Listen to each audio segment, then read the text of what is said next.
Have you ever watched a parent communicating with a 9-year-old kid and it just really wasn't going well? As a matter of fact, it seemed that while the parent was talking, the kid was somehow deaf. He simply wasn't hearing. And the volume of the parent gets louder and louder, and the child is just seemingly oblivious until the parent is screaming, and finally the child pays attention. Well, obviously that's not the best way for parent-child communication to happen. I'm not here to talk about parenting skills today. I'm here to talk about what may well have happened with the child, and that is something that is called listener fatigue. It may well be that in the 9 years of hearing this parent's voice and hearing certain directions and certain tones, that the child came to realize that there are certain tones of voice that don't mean a whole lot. And so why should I pay attention? And it's kind of like the train that runs alongside Lane and Shelley's house. It's right across the highway, and you're not there many days, not there many hours actually, until you don't even notice the rumbling of the train as it comes by, because you have kind of phased it out. I'm talking right now about listener fatigue, and as a preacher and a pastor, how to overcome listener fatigue. Well, I talked in our last Ministry Monday about the importance and the value of involving other people in your preaching. I specifically talked about using them to read verses of Scripture and the such. I have watched others in their preaching, and I've used this at times myself, where that someone had a testimony that was particularly relevant to what I was preaching or teaching, talking about, and I would bring that into my preaching at that particular moment because it fit. At times it may be a song, it could be any number of other things.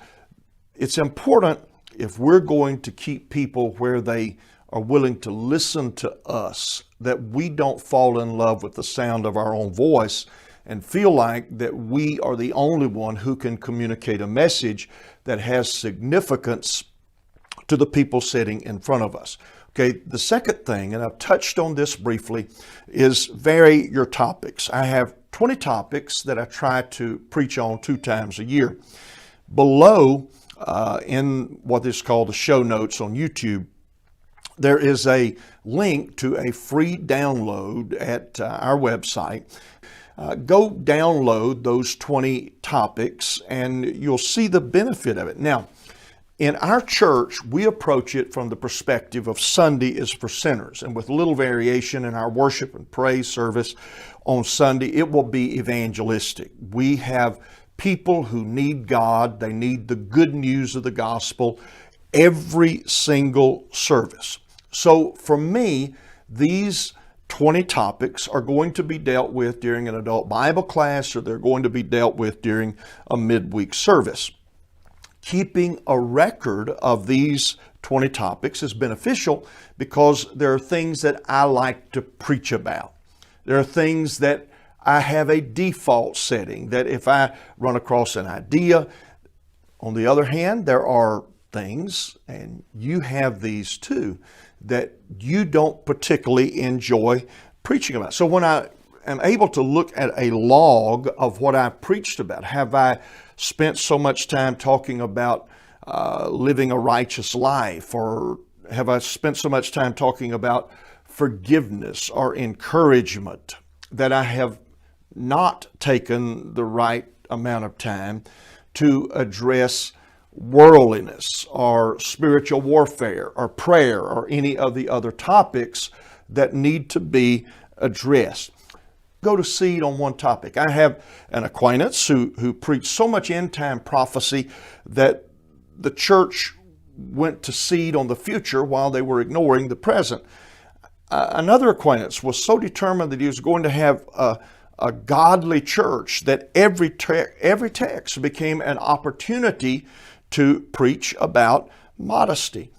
Another one, love to preach about praise and worship. Well, every single thing I have mentioned is beneficial, it's helpful, but it's important to diversify the message and the approach that we take to that message. At times recently, I've used basically what was a children's sermon to communicate my message. There have been other times when we have used some illusion. There have been occasions when someone sang a solo. Diversify, use different approaches to communicate the message that you're trying to get across. I want to challenge you. This year, teach or preach a series on a topic, or expositionally work your way through a book of the Bible. Right now at Calvary, we are working our way through 1 Peter.